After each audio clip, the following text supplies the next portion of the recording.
शिवसेना उद्धव बाळासाहेब ठाकरे पक्षाला मुंबईमध्ये आणखी एक धक्का बसलाय। तेजस्वी घोसाळकर यांनी पक्षाला जय महाराष्ट्र केलाय। मुंबई महापालिका निवडणुकीच्या तोंडावर ठाकरेंच्या शिवसेनेला मोठा धक्का बसलेला आहे। तेजस्वी घोसाळकर यांनी शिवसेना उद्धव बाळासाहेब ठाकरे पक्षाच्या सदस्यत्वाचा राजीनामा दिलाय।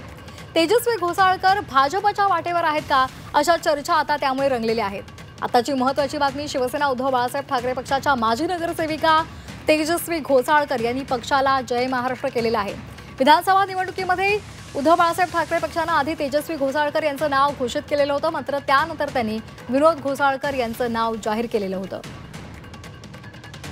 उभाठाचे नेते, महिला आघाडीच्या नेत्या, युवा सेनेचे नेते हे पक्ष सोडत आहेत, याचं आत्मचिंतन उभाठाने केलं पाहिजे, उभाठा शिवसेनेने केलं पाहिजे।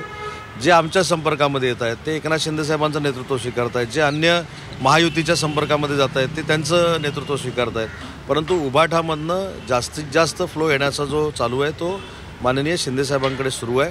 आणि म्हणून मला असं वाटतं की या संदर्भामध्ये शिंदे साहेबांच्या कामामुळं, कर्तृत्वामुळं ही सगळी मंडळी आपल्याकडे येत आहेत। आणि या संदर्भात अधिक माहिती देत आहेत आमचे प्रतिनिधी कृष्णात पाटील। कृष्णात, एक महत्त्वाची घडामोड, मुंबईमध्ये शिवसेना उद्धव बाळासाहेब ठाकरेला पक्षाला मोठा धक्का बसलेला आहे, कारण तेजस्वी घोसाळकर यांनी पक्षाला रामराम ठोकलेला आहे। काय नेमकं यामागचा निर्णय आहे आणि तेजस्वी घोसाळकर भाजपच्या वाटेवर आहेत अशी चर्चा सुरू आहे, त्या संदर्भात काय अपडेट्स आहेत? गेल्या विधानसभा निवडणुकीमध्ये तेजस्वी घोसाळकर यांना विधानसभा निवडणूक लढवण्याची खूप इच्छा होती, परंतु त्यांना सासरे विनोद घोसाळकर हे स्वतः लढले आणि त्यामुळे त्या तेव्हापासूनच नाराज होत्या आणि पक्षांतर्गत वादामध्ये देखील त्या गेल्या काही दिवसांपासून नाराज असल्याची माहिती आहे। आणि त्याच संदर्भात आता भाजपच्या वतीने त्यांना पक्षात येण्यासंदर्भातली ऑफर ही देण्यात आलेली आहे आणि त्यामुळं नक्कीच त्या काळामध्ये त्या मुंबई महापालिका निवडणुकीच्या पार्श्वभूमीवर भाजपमध्ये प्रवेश करतील अशी शक्यता वर्तवली जाते।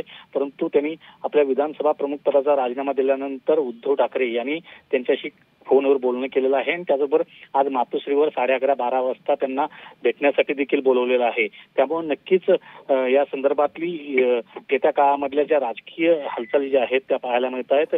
परंतु आणखी एक कल दिसून येतो की विधानसभा निवडणुकीच्या येत्या विधानसभा निवडणुकीमध्ये भाजपच्या वतीने देखील त्यांना एक प्रमुख चेहरा म्हणून पुढे केलं जाईल अशा प्रकारची एक माहिती मिळते। त्याचबरोबर दिवंगत अभिषेक घोसाळकर म्हणजे त्यांचे पती जे आहेत ते मुंबई जिल्हा बँकेवर डायरेक्टर होते, त्यांच्याऐवजी आता तेजस्वी घोसाळकर यांना मुंबई बँकेवर डायरेक्टर घेण्यासंदर्भातली चर्चा देखील झालेली असल्याची माहिती मिळते आणि थेट मुख्यमंत्री देवेंद्र फडणवीस यांच्यासोबत त्यांची चर्चा झाल्याची माहिती मिळते।